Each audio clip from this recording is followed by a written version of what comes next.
There is something you have been doing for so long that it no longer feels like a choice. It feels like breathing. It feels like the natural order of things, the way water flows downhill, the way a room grows quiet when someone louder walks in. You have been making yourself smaller.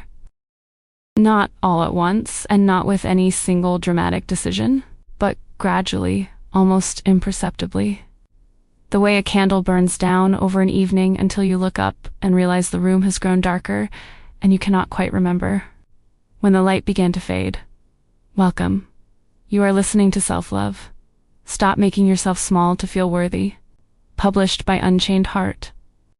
In these pages, we go beyond the surface, beyond the affirmations and the advice and the lists of things you should do differently, and we sit with what is actually happening inside you. What it truly feels like to have learned somewhere along the way that the safest version of yourself is the diminished one, the quieter one. The one who needs less, asks for less, and accepts less. Because somewhere deep in the architecture of your emotional history, less felt like the only amount that would be welcomed.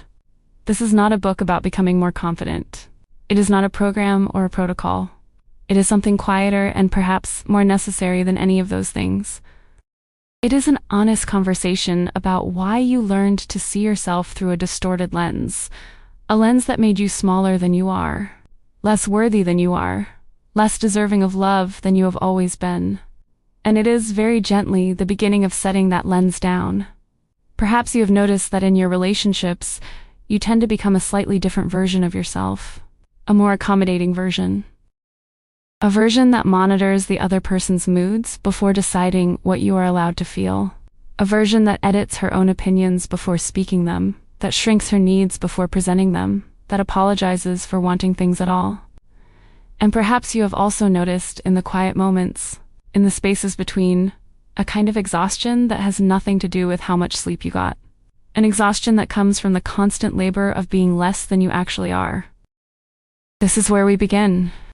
Not with judgment, and not with the pressure to change immediately, but with recognition. Because before anything can shift, something has to be seen clearly. And what deserves to be seen clearly, perhaps for the first time, is the full story of how you came to believe that making yourself small was the price of being loved. In the chapters ahead, we will sit with 6 territories of this experience. We begin at the very root, the origin of the wound, the place in your early life where you first learned that your full self was somehow too much, or not quite right, or safer hidden away. From there, we will explore how that wound quietly shaped your identity, not just how you see yourself, but who you decided to become in order to survive emotionally. We will then look honestly at the patterns this created in your relationships, the particular ways you've contracted, disappeared, and rearranged yourself in the presence of others, especially those you loved or wanted to be loved by.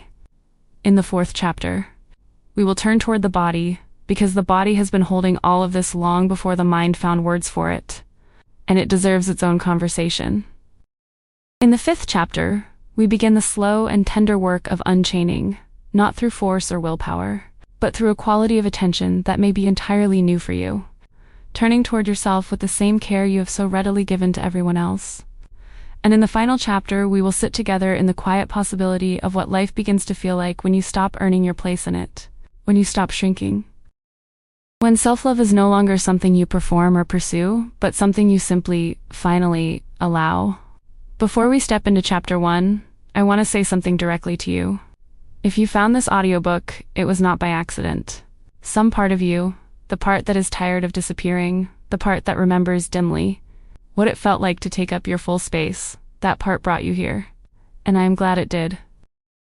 If you feel moved by what you hear today, I invite you warmly to follow the Unchained Heart channel, where new audiobooks in this same healing universe arrive every week.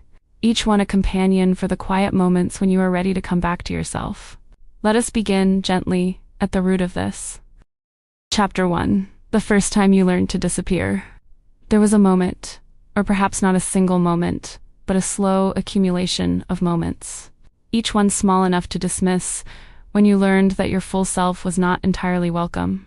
You may not be able to name it precisely. You may not have a single memory you can point to and say, there That is where it began.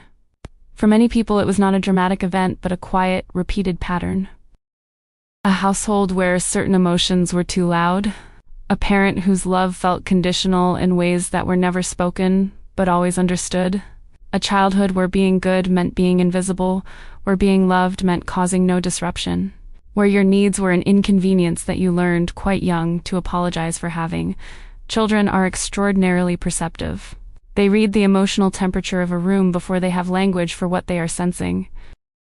And when a child senses, again and again, in small ways that accumulate into certainty, that her full emotional presence creates discomfort in the people she depends on for survival, she does what any creature does in the face of a consistent threat. She adapts. She contracts. She learns to take up less space. This adaptation is not weakness. Let that land for a moment, because so many women who carry this wound are also carrying a quiet shame about it, a sense that they should have known better, should have been stronger, should not have let it shape them so completely. But you are not weak. You are a child doing exactly what children are built to do, reading your environment and adjusting your behavior to ensure the emotional safety and continued availability of the people you loved and needed. Disappearing was not a failure. It was a solution. The problem is that the solution outlived the circumstances that created it. Consider a woman, perhaps her name is Clara, who grew up in a home where her mother's moods were the weather system that governed everyone's behavior. On the days her mother was bright and warm, the house breathed. On the days she was heavy or sharp or simply unavailable, Clara learned to make herself very small and very still. She stopped bringing home problems. She stopped having opinions about things that might provoke friction. She became, in the language of people who study these patterns, the quiet child, the easy one, the one who never caused trouble. And for this, she was praised. She was loved, or at least she received the version of love that was available, more consistently when she was contained, managed, effortless. So she kept being that. She became so practiced at it that by the time she was an adult and the original threat was long gone, she could not stop. The habit had become identity. Perhaps your version of Clara's story is different in its details, but recognizable in its bones. Perhaps it was not a mother's mood, but a father's absence. An emotional climate where vulnerability was met with criticism. A sibling who took more space and left you learning to exist in the margins. Perhaps it was more subtle than any of these. A family that loved genuinely, but simply did not have the tools to see you fully, to welcome your emotional complexity, to tell you clearly and often enough that your feelings were valid, your needs were real, and your whole self was not only acceptable, but cherished. What matters is not the specific architecture of your early experience, but the conclusion you drew from it. Because every child who learns to disappear draws the same conclusion. In the wordless language of emotional learning, I am too much, or I am not enough, or, most commonly, both at once, too much in my neediness, not enough in my worth. This conclusion lodged itself somewhere beneath conscious thought, beneath the reach of reasoning and reassurance, and it has been quietly organizing your life ever since. It organized the friendships you chose and the ones you avoided. It organized how you spoke in rooms full of people and how quickly you deferred to someone else's opinion when yours was challenged. It organized the relationships you entered and the ones you stayed in long after they stopped being good for you. And it is organizing right now in ways you may not yet fully see, the story you tell yourself about what you deserve. This brings us gently to the next question, which is not simply where this began, but what it did to you. What it built inside you, quietly and over years. Because the wound of early disappearing does not stay at the origin point. It travels. It grows. It shapes the very structure of how you see yourself and what you believe you are allowed to want. And that is where we must go next. Chapter 2. The self you built around the wound identity is not something we are handed fully formed. It is something we construct, slowly, mostly unconsciously, out of the materials available to us. And for those of us who learned early to make ourselves small, the primary material available was not the full range of who we actually were, but the edited version, the version that had already been pruned back to fit inside the emotional space we were given. And so we built our identity around the wound, not despite it, around it. What does this look like from the inside? It looks like a woman who is genuinely warm, generous, and giving, not because she is performing kindness, but because somewhere in her development, caring for others became the most reliable way to feel valuable. It looks like a woman who is deeply perceptive about other people's emotional states, who can read a room in seconds, who always knows when something is wrong with someone she loves, because she spent her formative years developing this skill as a survival strategy, monitoring the moods of the people she depended on so she could stay safe.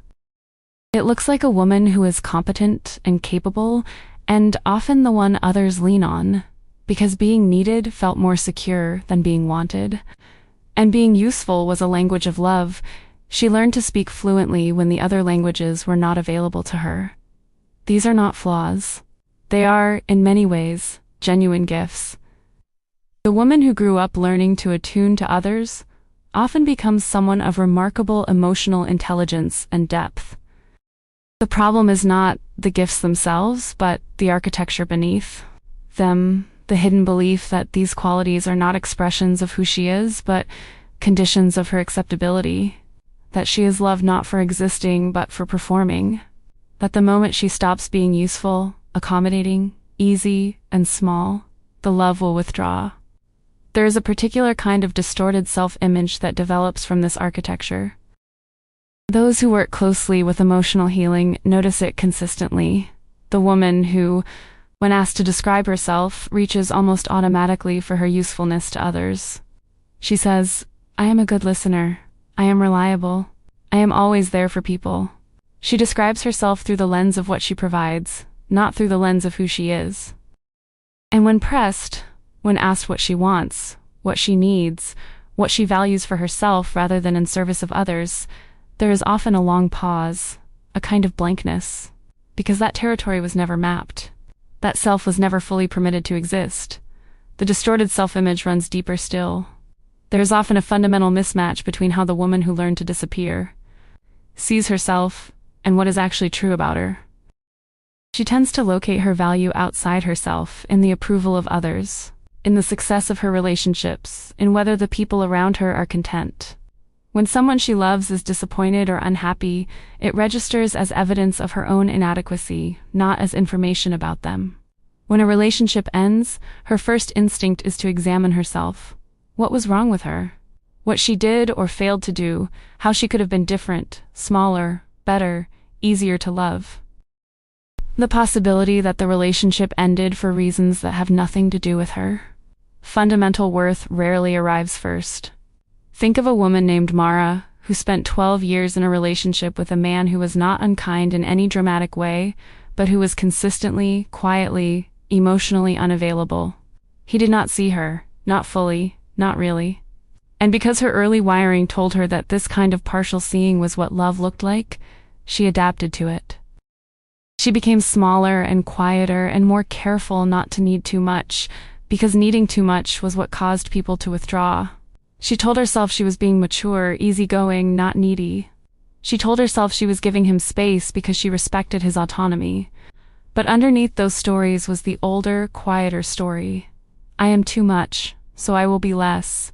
And if I am less, perhaps I will finally be enough. Mara is not unusual.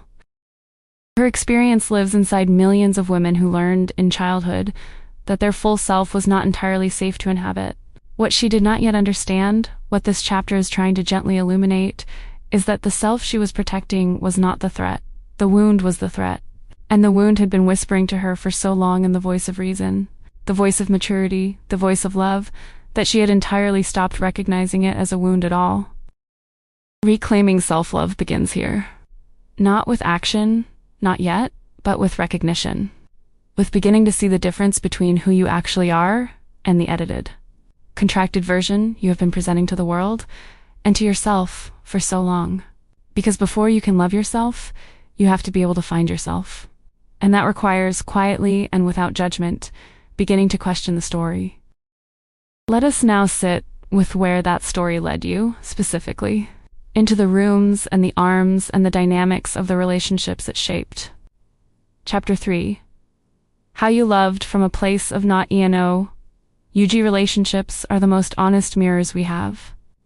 not because they show us who we are in any simple or direct sense, but because they show us, with a clarity that can be difficult to look at, what we believe about ourselves. The woman who believes in her deepest emotional architecture, that she is not quite enough, will choose relationships and enact patterns within them that confirm this belief, not deliberately, and not because she is broken, but because the psyche is a coherent system, and coherent systems seek out the experiences that match their internal logic. The patterns that emerge from a foundation of not enough are recognizable once you know what to look for. There is the pattern of loving someone whose emotional unavailability you interpret as depth rather than distance. There is the pattern of working extraordinarily hard for affection and attention that comes intermittently, unpredictably, and of feeling, when it finally arrives, a relief so intense it reads as love. There is the pattern of tolerating behavior that, if a friend described it to you, you would immediately recognize as unacceptable. But because it is happening to you, because you have absorbed the belief that this is simply what your relationships look like, it feels normal. It feels like the texture of love rather than the absence of it. There is a particularly painful version of this pattern that many women in this emotional territory recognize: the compulsion to earn love. Not to receive it, not to be in it, but to earn it, through effort, through self-erasure, through perpetual accommodation. The woman in earn mode is not resting in a relationship. She is working in it. She is monitoring, adjusting, anticipating, smoothing.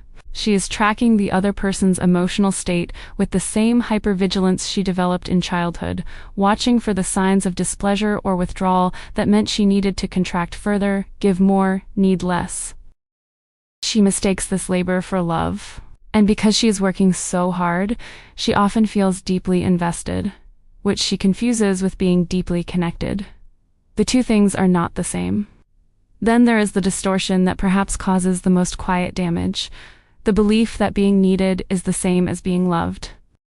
The woman who grew up earning love through usefulness often gravitates, without fully realizing it, toward relationships where she is the stronger one, the more capable one, the one whose emotional labor keeps the entire structure standing. She may describe these relationships as feeling meaningful because she is contributing so much. She may feel guilty leaving them, even when they are depleting her, because her leaving would cause disruption to someone who depends on her. What she has not yet fully seen is that being indispensable is not the same as being cherished. You can be completely necessary to someone who does not truly see you, who would not recognize you if you stopped performing the role, who loves what you do far more than they love who you are. There is also the quieter, more confusing pattern of self-sabotage in relationships. The way a woman who does not believe she is worthy of being fully loved will sometimes unconsciously ensure that she is not. She pulls away just as closeness deepens. She starts arguments at precisely the moments when things are going well.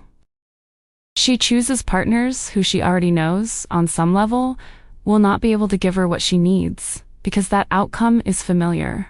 And familiar pain is easier to manage than the terror of genuine intimacy that might then be taken away.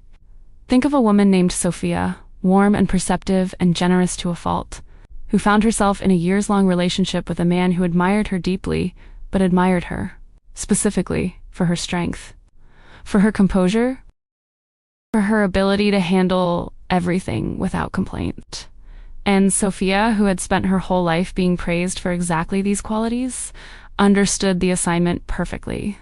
She was strong, she was composed, she handled everything, and she was desperately, silently lonely in the middle of it, because the version of herself that was being admired was not the full version of herself.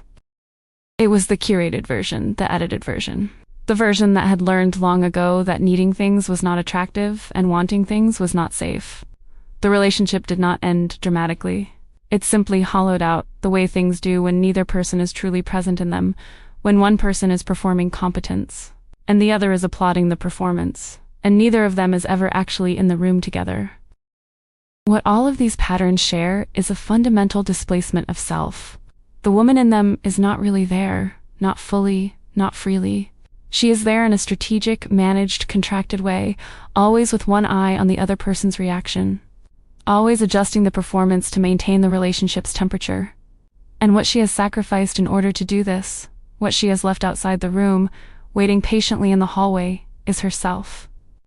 Her actual self. Her preferences, her boundaries, her needs, her voice, her right to be complex and contradictory and fully human in the presence of someone who loves her.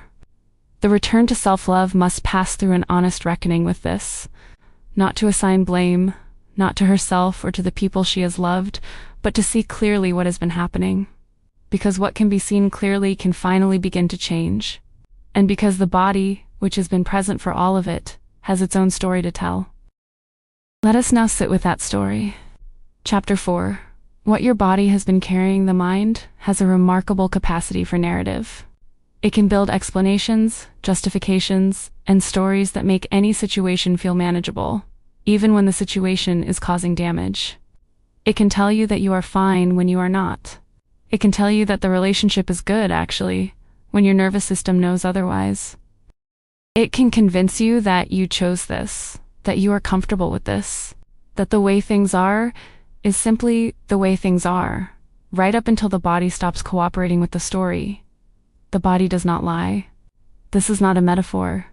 It is something that those who work closely with trauma and emotional patterns have noted for decades.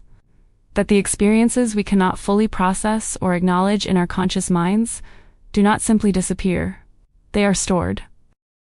In the muscles that hold chronic tension, in the chest that tightens before a difficult conversation, in the stomach that contracts when his name appears on the phone, in the shallow breathing that becomes habitual in the presence of someone whose moods you have been unconsciously tracking, in the exhaustion that has no medical explanation, the headaches that arrive on Sunday evenings, the feeling of being physically heavy in situations that are supposed to be joyful.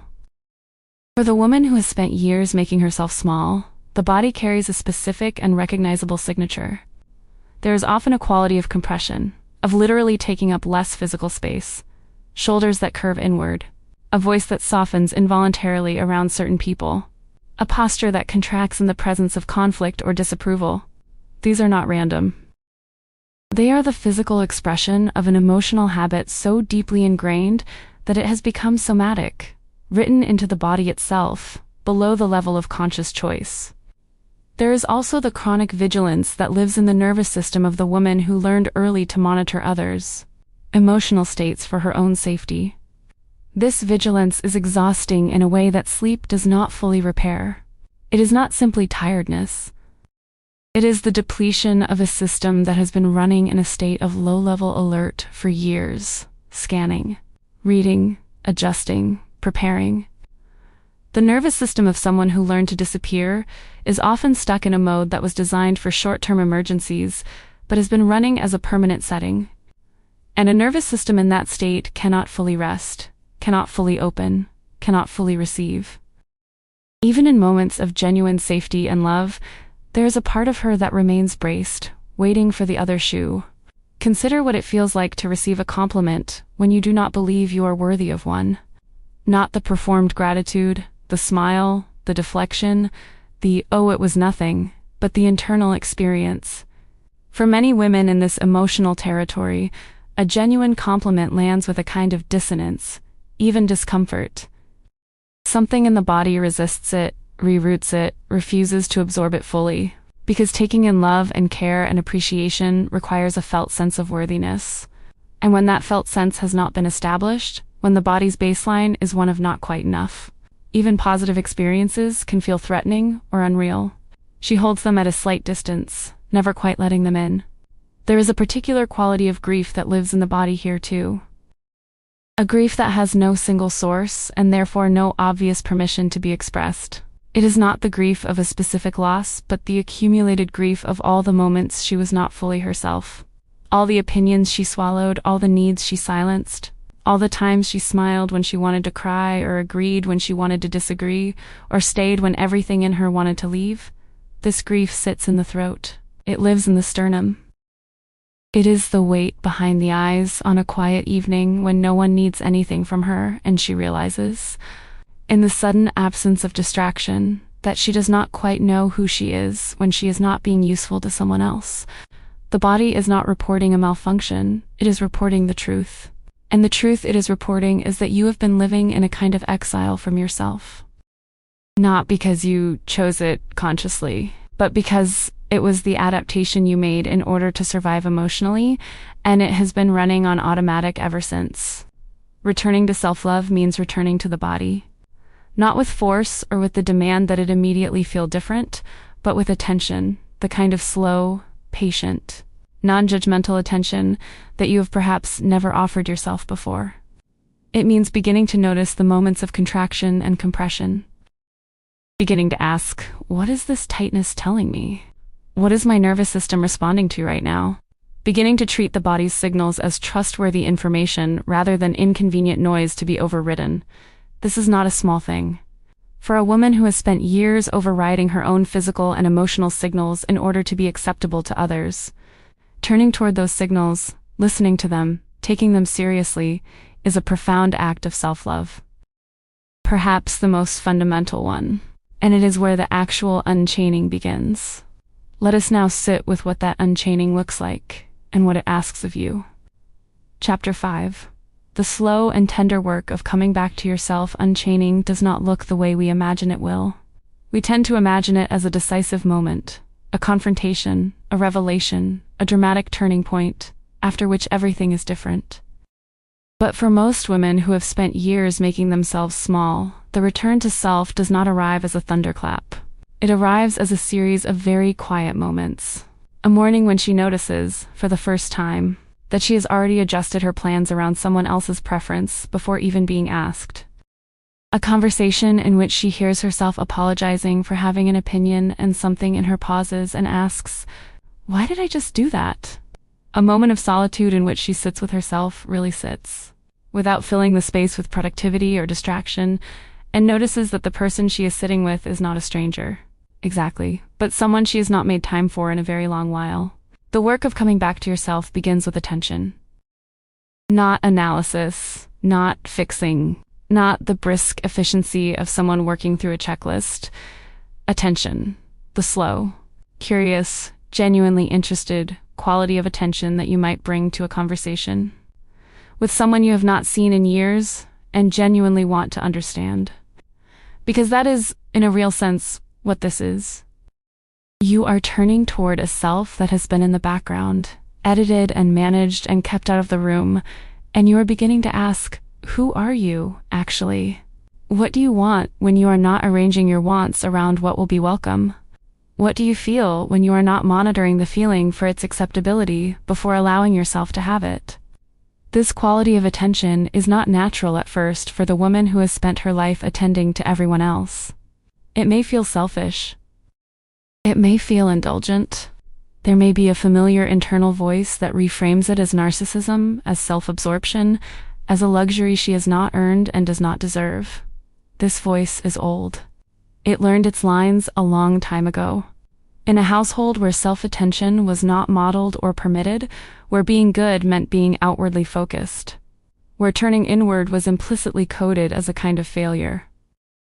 Recognizing that voice, not fighting it, not reasoning with it, but simply recognizing it as old programming rather than present truth, is one of the first gentle acts of the unchaining. There is something important that needs to be said here about the pace of this work, because it matters enormously. The woman who has spent years being hard on herself, measuring herself against a standard she can never quite meet, berating herself for not being further along, for not having figured this out sooner, will be tempted to approach her own healing with the same relentless efficiency. She will want to do it correctly. She will want to do it quickly. She will want to be, already, the healed version of herself rather than the woman still learning to hear her own voice.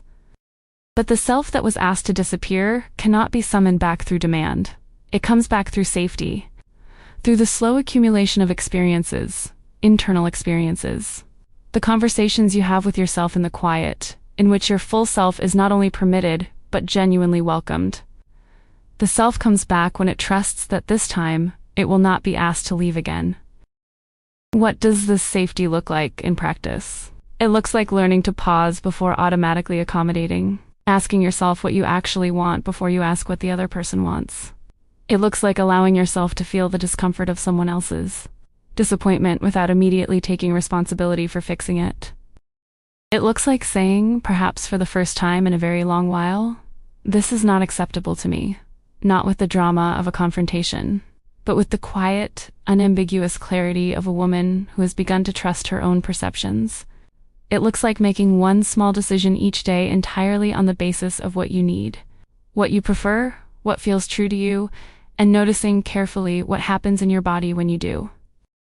Think of a woman named Renata who spent years believing that her needs were too much. She had been told this in various ways by the people closest to her, not always in words, but in the withdrawal of warmth when she needed things, in the impatience that greeted her emotions, in the subtle but consistent message that the acceptable version of her was the smaller, quieter, less needy one. And Renata, as women in this situation do, had internalized this message so thoroughly that she had stopped being able to distinguish between her actual needs and what she told herself were excessive demands. Everything she wanted felt like too much before she had even spoken it. The beginning of Renata's unchaining was not a confrontation or a revelation. It was a Tuesday evening when she was alone in her kitchen, and she made herself a meal she actually wanted. Not the easy thing, not the thing that was convenient or quick, but the thing she genuinely felt like eating.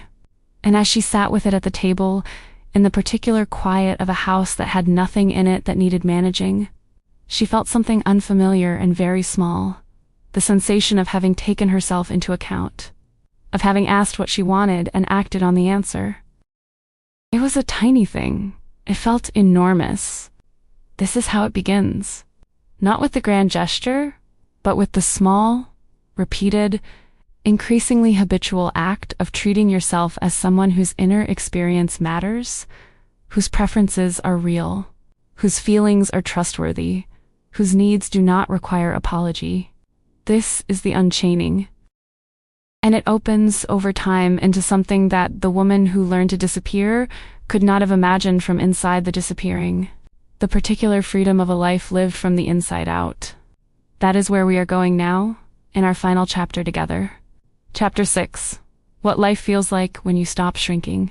There is a quality of life available to you on the other side of self-erasure that is genuinely different from anything you can access while you are still inside it. Not because it is perfect or free of difficulty, life on the other side still has its sorrows and its uncertainties, but because it is inhabited.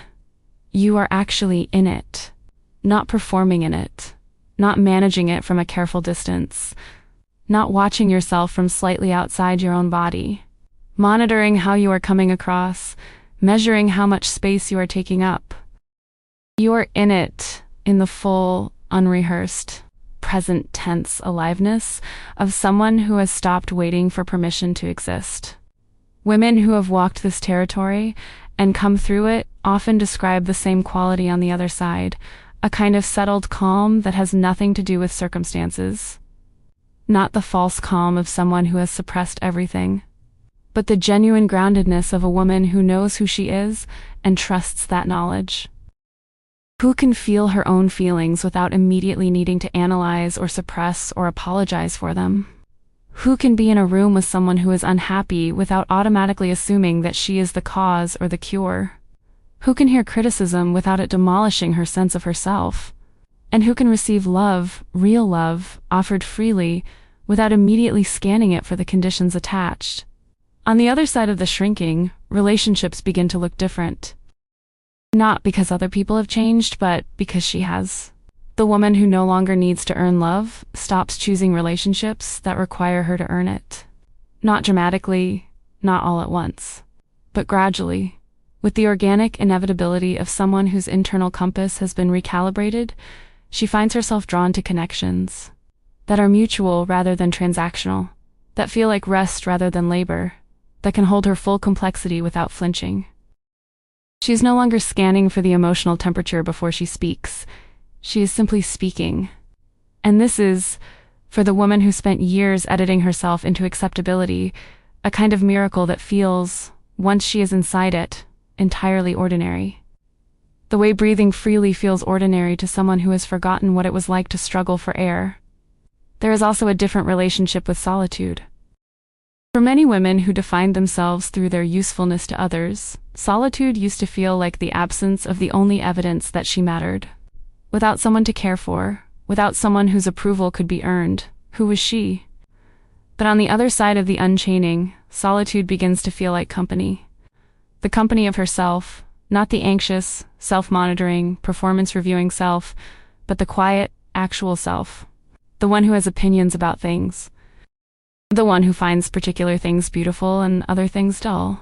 The one who is funny in a way she forgot, or tender in a way she learned to hide, or curious in a way that had nowhere to go when she was busy being small. The body changes too, in its own way and at its own pace. The chronic tension in the shoulders begins, slowly, to release, not all at once, but in increments, as the nervous system receives enough repeated evidence of safety to begin to downregulate from its long vigil. The chest opens slightly. The breath deepens without effort. There are moments, first rare, then more frequent, of a physical sensation that is the opposite of contraction, an expansion. A quality of taking up space, not aggressively but naturally, the way a flower opens not to make a statement but simply because the conditions have finally permitted it. And self-love, on the other side, does not feel the way it was described to you. It does not feel like a declaration or a practice or a series of affirmations spoken into a mirror. It feels like the quiet, stable knowledge that you are on your own side. That when the world is difficult, or someone is unkind, or a situation is painful, there is no longer an internal voice that uses the occasion to confirm your worst beliefs about yourself. Instead, there is something gentler and more durable, a presence. An internal presence that says, without drama, without performance, with the simple reliability of someone who has always been there and always will be, I see you. I am here. You do not have to earn this. You never had to earn this. Think of what it would mean to carry that presence with you, into the difficult conversations, into the relationships, into the ordinary Tuesday evenings and the hard Sundays, and the moments when the world does not make room for you, and you have to make it yourself. Think of what it would mean to no longer need the outside world to confirm what you already know about yourself. To no longer need to be smaller in order to feel safer. To no longer confuse the absence of need with the presence of love. This is available to you. Not as a destination you arrive at once and stay impermanently, but as a relationship you build slowly, tenderly, with more patience than you have perhaps ever extended to yourself, with the self that has been waiting. All this time for you to come back for her. Conclusion, before we part, I want to take a few moments here. In this quiet between the last chapter and the returning to your day, to sit with what we have covered together. Throughout these chapters, we have sat with something that has no clean edges and no single name. We have sat with the experience of a woman who learned, somewhere in the earliest architecture of her life, that her full self was safer hidden, and who has been paying the price of that lesson in every room she has ever entered, in every relationship she has ever loved her way through, in every moment when she swallowed what she really felt and offered instead the acceptable, edited, smaller version of herself.